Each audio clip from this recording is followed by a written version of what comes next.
अच्छे होंगे।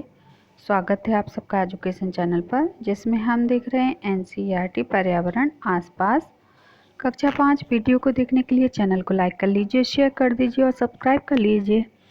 आइए शुरू करते हैं इस वीडियो के माध्यम से इस पाठ को पढ़ना।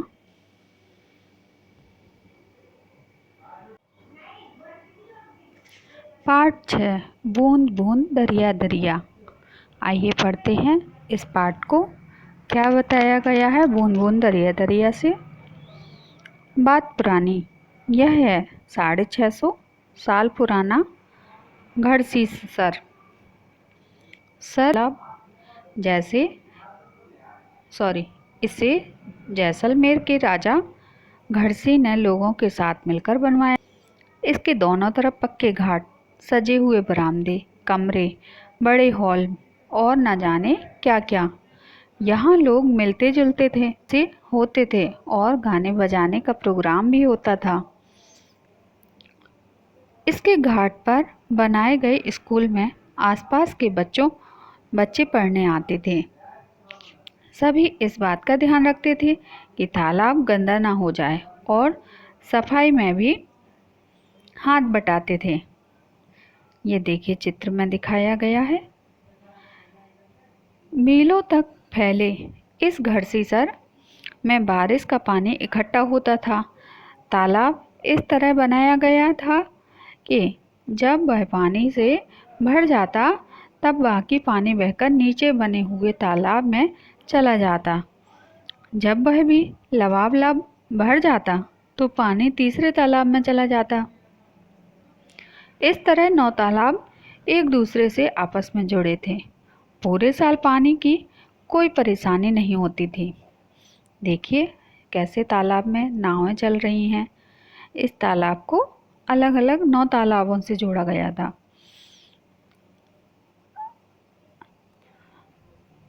जैसे उजड़ सा गया है। 9 तालाब के रास्ते में मकान और कॉलोनियां बन गई हैं। यहाँ इकट्ठा होने वाला पानी अब तालाब की तरफ न जाकर बेकार बह जाता है। अलबर्नी की नज़र से 1000 से भी ज़्यादा साल पहले एक यात्री भारत आए। इनका नाम था अलबर्नी। अलबर्नी जिस देश से आए थे उसे आजकल उज़्बेकिस्तान कहते हैं। अलबर्नी ने बहुत ही बारीकी से चीज़ों को और जगहों को देखा और उनके बारे में लिखा। आमतौर पर ख़ास तौर से वे जिन्हें अपने देश से अलग लगी। चलो देखें कि अलबर्नी ने उस समय के तालाबों के बारे में क्या लिखते हैं। यहाँ के लोग तालाब बनाने में तो माहिर हैं। अगर हमारे देश के लोग इन्हें देखेंगे तो हैरान रह जाएंगे। बहुत बड़े बड़े भारी पत्थरों को लोहे के कुंडों में तकर तालाब के चारों तरफ चबूतरे बनाए जाते हैं। इन चबूतरों के बीच में ऊपर नीचे जाती हुई सीढ़ियों की लंबी कतारें होती हैं। लोगों के उतरने चढ़ने के रास्ते अलग अलग होते हैं।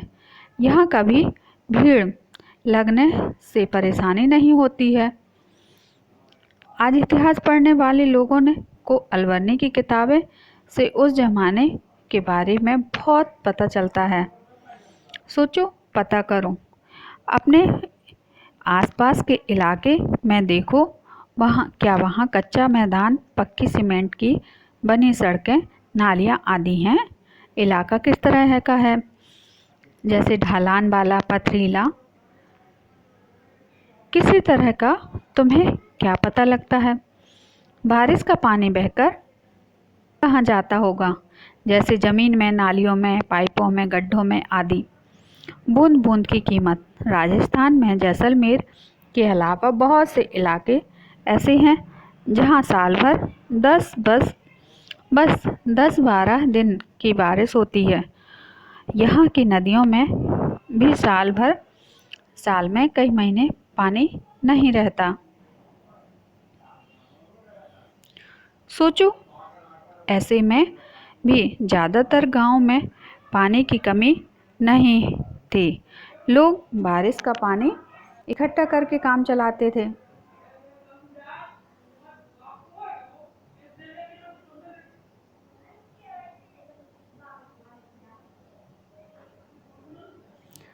बारिश की हर बूंद की कीमत जो जानते थे। बूंदों को इकट्ठा करने के लिए तालाब और जोहड़ बनवाए जाते थे। यह एक साझी यानी सबकी ज़रूरत थी, इसलिए इंतजाम में भी सभी जुटते थे, चाहे व्यापारी हो या मजदूर हो। तालाब में से कुछ पानी जमीन सूख लेता तथा इस तरह आसपास के कुओं बावड़ियों में भी पानी पहुंच जाता। आसपास की ज़मीन नम और उपजाऊ हो जाती। घर में बारिश का पानी इकट्ठा करने का इंतजाम होता। इस चित्र में निशान लगाओ कि छत पर बरसने वाला पानी ज़मीन में के नीचे बने टैंक में कैसे पहुंचेगा। तुमने कभी बावड़ी देखी है? इस चित्र के माध्यम से देखिए। क्या तुम अंदाज़ा लगा पा रहे हो कि सीढ़ियाँ ज़मीन के नीचे की मंजिल कई मंजिल तक जा रही हैं। पानी ऊपर से खींचने के बजाय लोग खुद पानी तक पहुंच सकते हैं, इसलिए कुछ लोगों इसे सीमा भी कहते हैं। ऐसी बावड़ियाँ पहले राजा महाराजाओं के टाइम पर बनवाई जाती थी। पुराने ज़माने के लोग काफिले बनाकर लंबे सफ़र करते थे। अक्सर लोगों का मानना था कि प्यासे यात्रियों को पानी पिलाना बहुत अच्छा काम था, इसलिए कई जगह बहुत ही सुंदर बावड़ियाँ बनाई जाती थीं। क्या तुम्हारे यहाँ कभी पानी की किल्लत हुई है? अगर हुई है तो उसका कारण क्या था? अपने दादी नानी या किसी और बड़े से बातचीत करके कि जब तुम्हारी उम्र की थी वे घर में पानी कहाँ से आता था, क्या तब और अब में कोई बदलाव हुआ है? मुसाफिरों,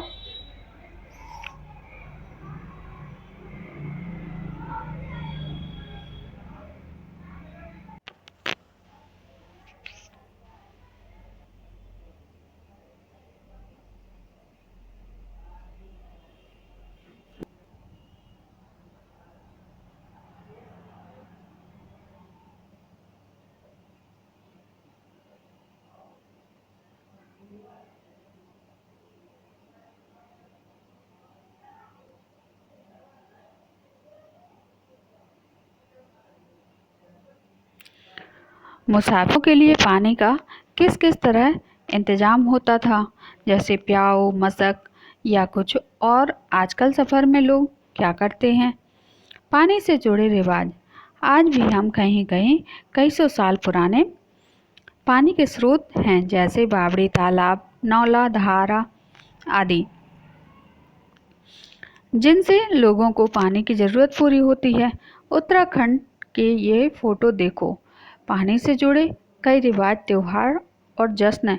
कई जगह तो आज भी बारिश से तालाब भरने में आसपास मेले माहौल हो जाता है। यह उत्तराखंड की एक दुल्हन है जो ब्याह के बाद नए गांव में आई है। वह झरने या तालाब पर जाकर शहरों में इस रिवाज का एक मज़ेदार रूप दिखता है। दुल्हन घर किसी नल के पास जाकर पूजा करती है। पानी से ही तो जिंदगी जुड़ी है ना। क्या तुम्हारे यहाँ पानी के लिए कुछ खास बर्तन इस्तेमाल होते हैं? यहाँ देखो, सुंदर कुंडों वाले तांबे के बर्तन में पानी भरा जा रहा है। दूसरे चित्र में चमकदार पीला पीतल का घड़ा है। पानी भरने की जगह पर सुंदर मूर्तियाँ बनाई गई हैं। क्या तुमने कभी पानी की जगह पर कोई सुंदर इमारत बनी देखी है? ये देखो कैसे पानी भरा जा रहा है। पता करो। इन सब प्रश्नों के उत्तर खोजने की कोशिश करो। आप जरा सोचो। सन 1986 में जोधपुर के आस इलाके में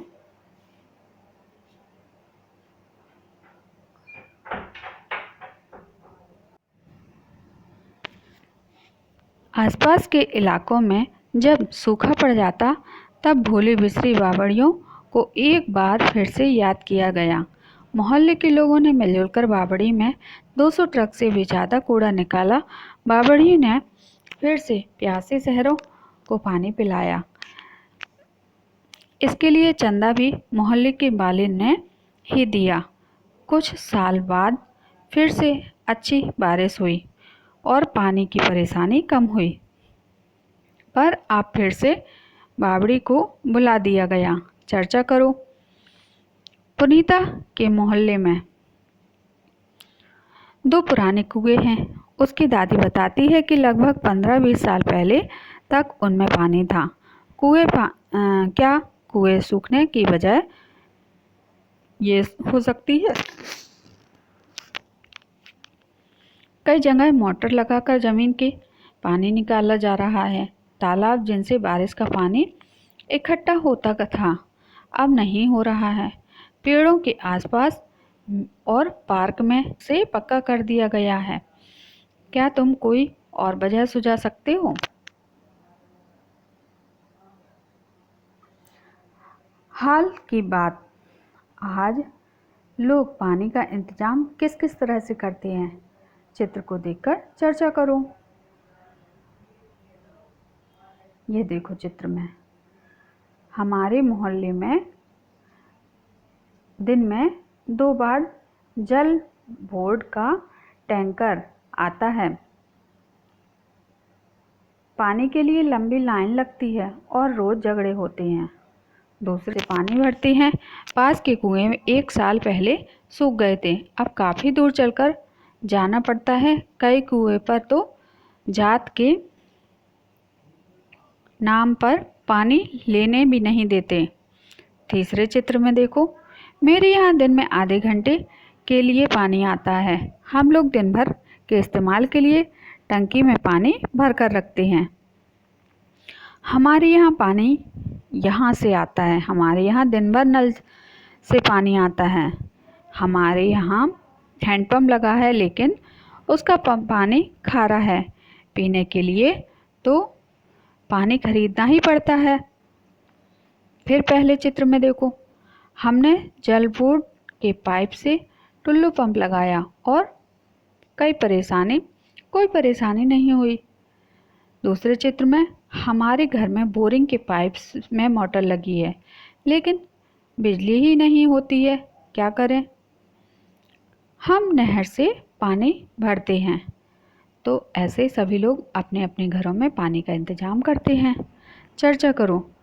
जिंदगी का हक तो सभी, फिर जीने के लिए पानी, पीने भर के लिए पानी मिल जाए, क्या यह हक हर एक कोई को मिल रहा है? ऐसा क्यों है कि कुछ लोगों को तो खरीद कर पानी पीना पड़ता है? पृथ्वी पर तो पानी सभी का है, साझा है। कुछ लोग गहरा बोरिंग करके जमीन के नीचे ज़्यादातर पानी खींच लेते हैं। यह कहाँ तक सही है? तुमने क्या ऐसा कोई कहीं देखा है? कुछ लोगों को जल बोर्ड के पाइप में टुल्लू पंप क्यों लगाना पड़ रहा होगा? इससे दूसरे लोगों को क्या परेशानी हो रही होगी? तुम्हारा क्या कुछ ऐसा अनुभव है? ये देखिए पानी का बिल। चित्र में बिल दिखाया गया है। इस बिल के माध्यम से इन प्रश्नों के उत्तर कीजिए। यह मुमकिन है। आज कई संस्थाएं पानी के इंतजाम में लगी हैं। वे लोग बुजुर्गों से मिलकर यह जानने की कोशिश करते हैं कि उन इंतजाम किस तरह का था। वे पुराने तालाबों की मरम्मत करते हैं और नए तालाब भी बनवाते हैं। चलो देखें, तरुण भारत संघ नाम से एक संस्थान ने दड़की माई की मदद कैसे की। ये हैं दड़की दादी। राजस्थान के अलवर जिले के एक गांव में रहती हैं। इस गांव की औरतों का पूरा समय घर के कामों और जानवरों की देखभाल में चला जाता है। कभी कभी तो जानवरों के लिए कुओं से पानी खींचने में पूरी रात लग जाती है। जब गर्मियों में कुएं भी सूख जाती हैं तो गांव छोड़ना पड़ता है। दड़की माई ने पहल की और लोगों ने संस्था के साथ मिलकर तालाब बना लिया। जानवरों के चारे पानी की परेशानी कम हुई। दूध ज़्यादा मिल लगा, लोगों की कमाई भी बढ़ गई। वे लोग अब दूध का मावा बनाकर भी बेचते हैं। तुमने इस तरह की क्या कोई खबर पढ़ी है? लोगों ने मिलकर पानी की परेशानी कैसे दूर किया? क्या किसी पुराने तालाब या बावड़ी को फिर ठीक करके इस्तेमाल किया? हम क्या समझे? पोस्टर बनाओ। क्या तुम्हें याद है, पृथ्वी पर पानी सभी का है, साझा है। कुछ और ऐसे ही नारे सोचो, साथ ही चित्र में बनाकर एक सुंदर पोस्टर तैयार करो। एक पानी का बिल लाओ, उसे देखकर बताओ। इन प्रश्नों के उत्तर खोजने की कोशिश करो। अब हम करते हैं इस पाठ के अभ्यासकार को।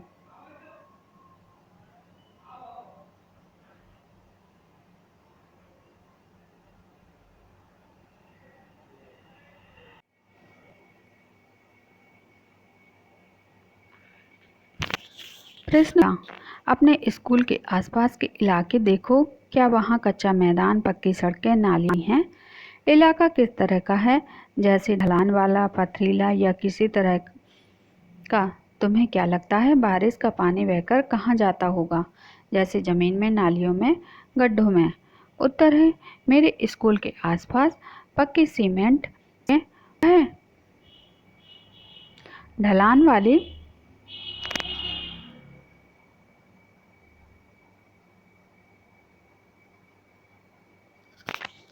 वह इलाका ढलान वाला ही है। बारिश का पानी कुछ ही देर में नालों में बहकर नदियों में चला जाता है। प्रश्न है, तुम्हारे यहाँ कभी पानी की किल्लत हुई है? अगर हुई है तो उसका कारण बताओ। उत्तर है, हाँ, मेरे यहाँ पानी की किल्लत हुई है, बहुत बार हुई है, जल विभाग की तंगी खराबी के कारण। अगला प्रश्न है, अपनी दादी नानी या किसी और बड़ी से बातचीत करके, जब वे तुम्हारी उम्र की थी तब घर में पानी कहाँ से आता था? क्या तब और अब में कोई बदलाव हुआ है? उस समय पानी नदी, तालाब, कुओं से आता था, अब पानी जल बोर्ड से आता है। प्रश्न है, मुसाफिरों के लिए पानी का किस किस तरह इंतजाम होता है? जैसे प्याऊ, मशक या कुछ और? आजकल सफ़र में लोग क्या करते हैं? उत्तर है, आजकल सफ़र में लोग बोतल में पानी लेकर चलते हैं। प्रश्न है, क्या तुम्हारे घर या स्कूल के आसपास तालाब, कुआं या बावड़ी आदि बनी है? उसे देखने जो जाओ और पता करो यह कितना पुराना, किसने बनवाया होगा। उत्तर है, हाँ, मेरे घर के पास एक पुराना तालाब है। कुछ लोग कहते हैं कि हजारों साल पुराना है। यह यहाँ के राजा के द्वारा बनवाया गया था। प्रश्न है, इसके आसपास किस तरह की इमारत बनी हुई है? उत्तर है, इसके आसपास पुरानी इमारत बनी हुई है। प्रश्न है, पानी साफ या नहीं? क्या इसकी सफाई होती है? उत्तर है, पानी साफ नहीं है, इसकी सफाई बहुत दिनों में होती है। प्रश्न है, यहाँ कौन कौन पानी भरता है? उत्तर है, यहाँ से कोई पानी नहीं भरता है। प्रश्न है, यहाँ कोई तैर जाता है? उत्तर है, हाँ, जाता है। क्या? उत्तर है, इसका पानी कभी नहीं सूखता है। प्रश्न है, कई जगह मोटर लगाकर जमीन का पानी निकाला जा रहा है। तालाब जिसमें बारिश का पानी इकट्ठा होता है अब नहीं हो रहा है। पेड़ों के आसपास और पार्क में भी जमीन से सीमेंट से पक्का कर दिया गया है। क्या तुम कोई और वजह को सुझा सकते हो? कई कारण हैं, जैसे पेड़ों का बहुत ज़्यादा कटना, कुएं का सही से देखरेख नहीं करना। प्रश्न है, आजकल लोग पानी का इंतजाम किस किस तरह से करते हैं? चित्र को देखो और चर्चा करो। उत्तर है, आजकल लोग पानी का इंतजाम कई तरीकों से करते हैं, जैसे हैंडपम्प, पंप के द्वारा और जल बोर्ड के द्वारा। प्रश्न है, तुम्हारे यहाँ किस तरह पानी आता है? उस पर सही का निशान लगाओ। अलग तरीके से आता है तो कॉपी में लिखो। उत्तर है, मेरे घर में पानी चित्र नंबर 1 में दिखाए गए साधन के द्वारा आता है। प्रश्न है, यह जिंदगी का हक तो सभी पर है, फिर जीने के लिए या पीने भर के लिए पानी मिल जाए, क्या यह हर एक को मिल रहा है? ऐसा क्यों कि कुछ लोगों को तो खरीद कर पानी पीना पड़ता है। पृथ्वी पर तो पानी सभी का है, साझा है। कुछ लोग गहरी बोरिंग करके जमीन के नीचे पाइप में कुछ लोग जमीन के नीचे से ज़्यादा पानी खींच लेते हैं। यह कहाँ तक सही है? तुमने क्या ऐसा कहीं देखा है? कुछ लोग को जल बोर्ड के पाइप में टुल्लू पंप क्या लगाना पड़ रहा होगा? इससे दूसरे लोगों को परेशानी हो रही होगी। तुम्हारा क्या कुछ ऐसा अनुभव है? उत्तर है हाँ, यह बिल्कुल सही है कि पीने के पानी पर सभी को मिलना चाहिए, लेकिन ऐसा नहीं होता है। किसी को पानी खरीद कर ही पीना पड़ता है। गरीबों को पानी मिलना और भी कठिन है। कुछ धनी आदमी बोरिंग करके ज़्यादा पानी पी लेते हैं। गरीब लोगों को जल बोर्ड में टुल्लू पंप लगाना पड़ता है। मेरे मोहल्ले में बहुत से लोग जल बोर्ड के पाइप में पंप लगाकर बहुत पानी खींच लेते हैं। इससे दूसरे लोगों को परेशानी होती है। प्रश्न है, यह बिल कौन से दफ्तर से आता है? उत्तर है, यह बिल दिल्ली के जल बोर्ड के दफ्तर से आता है। प्रश्न है, तुम्हारे यहाँ अगर बिल आता है तो कहाँ से आता है? उत्तर है, मेरे यहाँ बिल आता है तो बिल जल विभाग के दफ्तर से आता है। प्रश्न है, इस बिल में दिल्ली जल बोर्ड के नीचे दिल्ली सरकार क्यों लिखा होता है? उत्तर है, इस बिल में दिल्ली जल बोर्ड के नीचे दिल्ली सरकार इसलिए लिखा होता है क्योंकि दिल्ली जल बोर्ड दिल्ली सरकार का है। प्रश्न है, बिल के किसके नाम से कितने महीने में कितने पैसे देने पड़ रहे हैं? उत्तर है, बिल मोहम्मद उमर और मोहम्मद शुएब के नाम से है। 2 महीनों में 350 देने पड़ रहे हैं, यानी 1 महीने में 175 रुपये देने पड़ते हैं। प्रश्न है, तुम्हारे यहाँ पानी के पैसे चुकाने पड़ते हैं। क्या तुम्हारे यहाँ अलग अलग इलाकों में पानी का रेट अलग अलग होता है? बड़ों से पता करो। उत्तर है हाँ, मेरे यहाँ पानी के पैसे चुकाने पड़ते हैं। अलग अलग इलाकों में पानी का रेट अलग अलग होता है। ग्रामीण इलाकों में कम तथा शहरी में ज़्यादा। प्रश्न है, तुमने इस तरह की क्या कोई खबर पढ़ी है? लोगों ने मिलकर पानी की परेशानी को कैसे दूर किया? क्या किसी पुराने तालाब या बावड़ी को फिर ठीक करके इस्तेमाल किया? उत्तर है हाँ, मैंने इस तरह की खबर पड़ी है। महाराष्ट्र के एक गांव में लोगों ने एक पुराने तालाब को साफ करके उसमें पानी भरकर परेशानी दूर की है। प्रश्न है, पोस्टर बनाओ, पृथ्वी पर पानी सभी का है, साझा है। कुछ और ऐसे ही नारे सोचो और साथ में चित्र भी बनाकर अपना एक सुंदर पोस्टर तैयार करो। उत्तर है, चित्र भी बना है, जल अमूल्य है।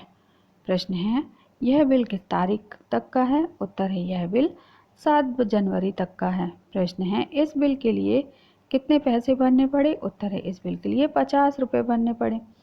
प्रश्न है, इनके अलावा बिल में और क्या क्या देख पा रहे हो? उत्तर है, इस बिल में 35 रुपये का शुल्क मरम्मत के लिए लगाया गया है।